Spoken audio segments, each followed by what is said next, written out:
tahu yang kami ketahui ya, Lauh Mahfuz itu ya, tempat tertulisnya segala hal itu tidak hanya berisi satu skenario baku yang nggak bisa dibantah. Kita kan diberikan kebebasan ya, nanti maghrib berkumandang azan misalkan, kita bisa milih sholat, kita bisa milih tidak sholat. Tapi kalau kita memilih sholat akan nyambung ke takdir Allah yang lain yang baik. Kalau kita memilih tidak sholat akan nyambung ke takdir Allah yang mungkin kita tidak dapat kebaikan karena kita meninggalkan kebaikan. Semuanya tetap ada di Lauh Mahfuz. Jadi bukan cuma satu rangkaian skenario baku yang nggak bisa dihindari, nggak bisa ditolak, ya. Tapi sekian banyak rangkuman skenario itu terkumpul semua di sana, ya.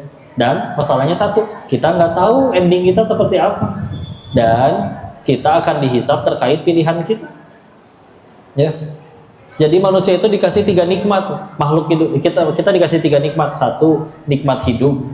Hidup tuh enak, Bu. Dengan hidup kita bisa beramal soleh, bisa ngumpulin pahala buat pulang ke hadapan Allah. Itu nikmat yang pertama. Yang kedua, nikmat merdeka. Itu dia, kita bebas mau ngapain aja. Nanti azan berkumandang kita bisa milih gak mau sholat juga gak langsung ada petir menyambar, betul? Ada nikmat kebebasan, nikmat kemerdekaan. Yang ketiga, nikmat yang lebih tinggi, nikmat hidayah. Contoh, kita tahu bebas mau berbuat apa, bisa-bisanya kita milih tetap jadi orang baik, orang jujur, orang taat ibadah. Maka semua pilihan kebaikan dia ada kebaikannya, semua pilihan kemaksiatan kita ada juga konsekuensinya. Dan itu semua tidak ada yang keluar dari takdir Allah di Lauh Mahfuz. Jadi bukan berarti isinya satu skenario saklek baku itu doang, kita nggak bisa apa-apa, ya. Manusia diberikan tadi nikmat kebebasan itu tadi. Ketika nikmat kebebasan itu kita malah pakai untuk ketaatan, itulah yang disebut nikmat hidayah, ya. Begitu. Kan Nabi juga Nabi mengingatkan bahwa orang masuk surga bukan karena ibadahnya, tapi karena rahmat Allah. Ditanya lagi, termasuk engkau wahai, tanya lagi, termasuk engkau wahai Rasul? Iya, termasuk aku. Maka kalau misalkan surga neraka juga udah ditentuin, buat apa kita beramal? Apa jawaban Nabi? I'malu, beramalah kalian. Karena orang yang ahli surga akan dimudahkan dengan amalan surga. Orang yang ahli neraka akan dimudahkan dengan amalan neraka. Hadisnya berhenti sampai di situ. Tapi yuk coba renungkan. Kalau Allah pengen jadiin ibu atau kita semua ahli neraka, mudah buat Allah bikin kita nggak nyampe ke sini. Allah tahu kita punya dosa seperti apa, dibikin nyampe itu ke sini. Meskipun ibu sen kiri belok kanan, nyampe. Berarti boleh nggak kita berhusnuzan? Ya Allah, apakah engkau ingin menjadikan aku ahli surgamu? Ya Allah, bismillah, asal benar-benar sampai akhir diupayakan sampai husnul khotimah. Ya. Dan karena kita nggak tahu, itu dia karena nggak tahu, makanya sibuklah beramal. Tapi clue-cluenya di hadis yang lain, contoh, man yuridillahu bihi khairan yufaqihu fiddin. Dari Muawiyah bin Abu Sufyan mendengarkan Nabi berkata, tadi hadis yang tadi, kalau Allah menginginkan kebaikan pada seorang hamba, Allah akan fahamkan dia agama. Gimana cara tiba-tiba paham agama? Kan nggak mungkin langsung hafal 30 juz. Dibikin jadi pengen ngaji. Nggak ada yang maksa ibu ke sini, tapi dengan tidak terpaksa nyampe ke sini. Dan kata khairan di hadis itu, guru-guru kami suka ngingetin, kata khairan di hadis itu kadang diartikan surganya Allah, sehingga bisa diartikan seperti ini hadisnya. Kalau Allah pengen seorang hamba ini masuk ke dalam surga, Allah akan pahamkan dia agama. Allah bikin dia jadi pengen ngaji tanpa terpaksa. Makanya ini bisa jadi wajah-wajah yang hadir, wajah-wajah yang bakal ada di surga. Nggak terpaksa kan kesininya? Iya. Dan kalau Allah nggak mau, gampang dibikin juga jadi gagal ke masjid, ya. Karena kata Nabi begitu, yang ahli surga akan dimudahkan dengan amalan ahli surga, yang ahli neraka akan dimudahkan bertemu dengan amal ahli neraka. Jadi kalau ibu udah berusaha nyoba maksiat gagal wae, mau selingkuh handphonenya hilang, misalkan, berarti apa Allah nggak pengen takdirin saya jadi neraka ya? Karena maksiat dibikin gagal wae. Dan berapa kali kita pengen ibadah taat dimudahin. Maka kan kayak seolah Nabi ngasih clue tuh di situ, kasih petunjuk. Ya Allah, mudah-mudahan hamba dijadikan ahli surga. Ya gitu, isi. Tinggal mudah-mudahan istiqomah sampai akhir. Ayo, wallahu a'lam. Lanjut. Belakang dulu. Ibu yang duduk coba. Nah, semoga duduk ya. nggak ada yang berdiri. Yang di Assalamualaikum warahmatullahi wabarakatuh. Waalaikumsalam warahmatullahi wabarakatuh. Alhamdulillah, terima kasih terpilih yang duduk di kursi. Iya, itu diskusi. Begini Pak Ustaz, saya mau tanya tentang utang. Iya. Nah, kan saya punya utang tuh, Iya. utang buah. Iya, terus? Nggak banyak sih, emang cuma 50.000 ya. Ah. Nah, tapi udah lama. Ya. Si Mang nyata nggak jualan lagi ke daerah saya. Oh gitu. Iya, putuslah hubungan. Iya. Lalu gimana ya, ini saya merasa dosa gitu. Iya. Suatu waktu datang yang temennya, saya telepon, Mang ibu punya utang. Ayo gampang bu, ya kirim nomor rekeningnya ya. Iya. Ibu nih, ibu mau TM. Nggak usah, kamu begitu Iya. Pak Ustadz. Seandainya saya berinfak sedekah kemana saja, kemudian mengatasnamakan si Mang itu bagaimana Pak Ustadz? Iya. Terima kasih atas jawabannya. Wassalamualaikum warahmatullahi wabarakatuh. Waalaikumsalam warahmatullahi wabarakatuh. Ya, baik. Memang perkara tentang hutang itu baru akan jadi berat ketika nanti dihisab terakhir ternyata orang yang kita utangin gak ridho, belum menganggap itu lunas, makanya berarti tetap hutang. Kalau ternyata dia sudah menganggap lunas, memang secara hukumah berarti aman. Tapi kalau misalkan ada yang bertemu kasusnya gak ketemu sama orangnya, ya dicari anak cucu keturunannya juga gak ketemu, dan kita nggak tahu dia masih hidup atau enggak, bahkan sudah diridoin atau diikhlasin atau enggak kita nggak tahu nih. Maka memang sudah dijawab juga oleh ibu itu sendiri, yaitu di kita sedekah atas nama beliau. Meskipun nanti ketika ketemu lagi sama orangnya kita pengen tetap bayar lagi, ya nggak apa-apa, tetap dianggap sedekah, ya. Jadi caranya mah udah benar, yaitu sedekah atas nama beliaunya. Alhamdulillah, ya. Walaupun apalagi ternyata orangnya udah ikhlas.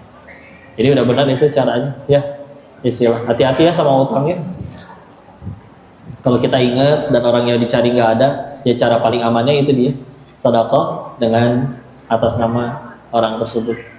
Kalau lupa namanya kok nggak tahu, kita bilang aja, ya Allah, yang ini ya Allah. Allah nggak tahu, tenang aja. Nih ya Allah, nih saya lagi bayangin mukanya. Allah tahu yang mana, tenang aja. Ya. Jadi begitu ya, istilah. Atau boleh juga beramal soleh, ya. Diniatkan untuk, misalkan kita tahu beliau si tukang buah itu teh setiap kali Jumat teh memang selalu bagi-bagi misalkan nasi kotak. Nah kita ikutin kebaikannya bagi nasi kotak dari hari Jumat supaya jadi pahala jariah bagi beliau. Karena ngikutin kebaikannya pahala jariah bagi beliau. Karena ngikutin kebaikannya pahala jariah bagi beliau. Karena ngikutin kebaikannya beliau kan. Ya. Gitu. Wallahu a'lam bishawab. Coba lanjut. Nah lagi. Hah? Oh, bapak. Iya. Ya, masuk mangga. Karena kan jam 5, 2 lagi pertanyaan, Bapak aja Ibu. Cukup deh ya, Bapak aja tadi ya. Kemana heula?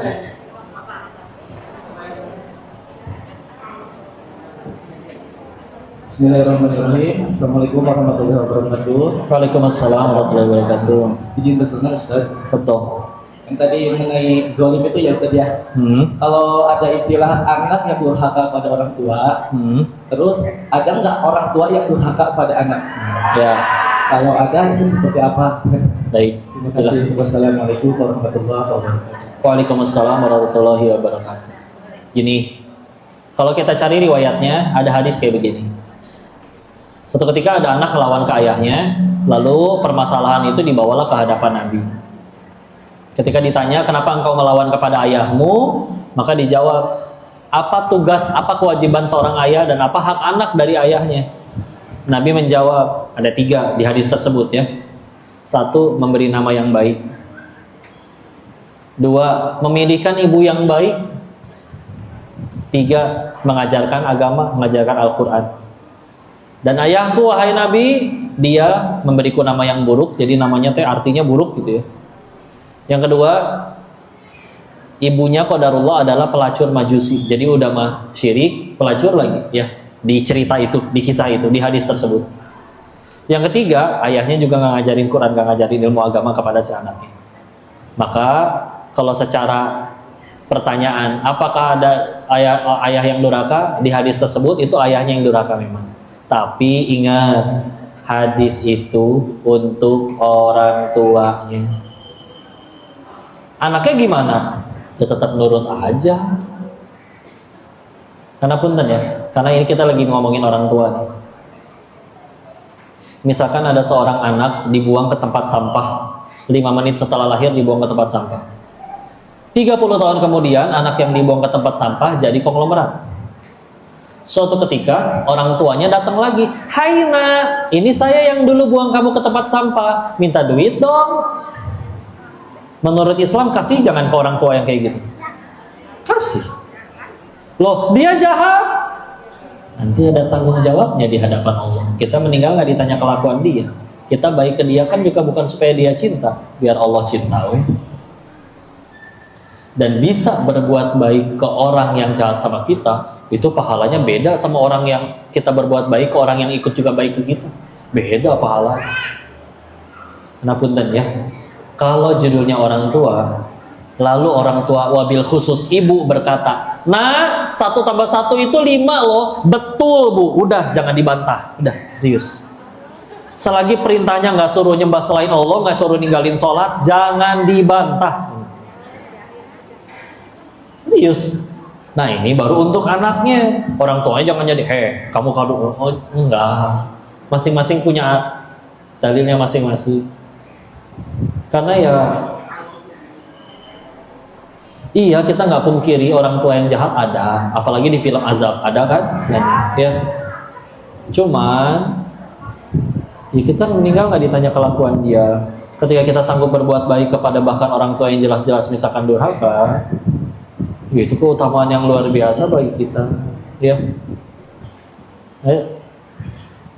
Imam Ibnu Qudamah ya, penulis kitab Al-Mughni yang kau tahu, beliau menyebutkan ada 3 amalan yang pahalanya nanti ketika ditimbang di mizan, di timbangan, itu amat sangat berat, sampai ibarat kayak timbangan buat telur ditaruh sapi di situ udah hampir nggak kuat. Salah satunya adalah berbuat baik kepada orang yang jahat kepada kita. Makin perih kok, makin gede pahalanya. Punten ya, jujur. Kalau suatu saat kita berhasil nyampe surga, kalau mau jujur bukan karena ibadah kita, bukan karena sholat kita yang sering lupa rakaat itu, tapi bisa jadi karena sabarnya kita ngadepin ujian di dunia. Ada yang diuji orang tuanya, ada yang diuji di anaknya. Ini nggak ada yang sia-sia. Bicara tentang hukum, ada nggak orang tua durhaka? Ada. Tapi apakah kita jadi boleh durhaka juga ke orang tua? Kalau bisa tetap baik, meskipun dia jahat. Anak ada nggak yang kurang ajar? Dan kita tahu bahwa orang tua itu derajatnya tinggi sekali di hadapan Allah. Ya udah, itu mah hadis untuk anak. Kita orang tua tetap gimana? Tetap baik. Udah, mesti. Ya sibuk dengan kebaikan masing-masing saja. Ya. Dan ya itu dia. Bagi anak tetap gimana? Mau orang tuanya sejahat apapun, ya sudah. Pintu surga yang paling tengah. Sahabat kayak contoh anaknya Amr bin As, Abdullah bin Amr bin Al-As, pengen ikut perang, siap untuk wafat. Suruh pulang, kamu punya orang tua yang masih ada dalam kepengurusanmu nggak? Ada, pulang jihadmu di rumah. Ya, segitunya. Dan Koko baca hadis ini di kitab Riyadhus Shalihin Imam Nawawi ya. Koko Rasulullah SAW bersabda yang maknanya sungguh hina, sungguh hina, sungguh hina. Siapa wahai Rasul? Orang yang mendapati orang tuanya ada dalam kepengurusannya di usia tua, lalu anak itu gagal ke surga. Contoh, ibu ini punya 4 anak. Dari 4 anak dia milih sama anak yang nomor 3. Dan anak yang nomor 3 ini jelas lebih repot, bersihin popoknya, bersihin kotorannya, ambilin air buat minumnya, gantiin pispotnya. Kalau si anak nomor 3 ini gagal ke surga, kalau bahasa hadis yang tadi mah, bahasa kitanya mah, kamu ngapain aja bro? Itu teh amalan paling surga banget. Kok mbok ya bisa-bisanya gagal ke surga? Nggak pernah seimbang kita ngurus orang tua sama orang tua ngurus anak itu. Orang tua ngurus anak itu dengan harapan anak ini akan tumbuh besar. Kita ngurus orang tua juga bisa jadi ada yang berharap ya paling sebentar, gak lama lagi. Dan beliau wafat, aku dapat warisan. Naudzubillah kalau ada yang kayak begitu. Tapi kan beda kan, yang satu nungguin untuk supaya dia tetap hidup, yang satu nungguin wafatnya. Dan itu dia, kadang satu ibu sanggup mengurus 10 anak, sedangkan 10 anak belum tentu sanggup mengurus satu ibu. Jadi silakan masing-masing bicara hukum orang tua yang durhaka ada, tapi ya sudah, itu hadis untuk orang tuanya. Anaknya gimana? Tetap baik. Anak yang ngaco ada landasan dan ayat-ayat yang berkaitan tentang itu. Terus gimana? Orang tuanya tetap aja jadi baik. Dua-duanya sama-sama baik aja. Ya, wallahu a'lam bishawab. Enggak.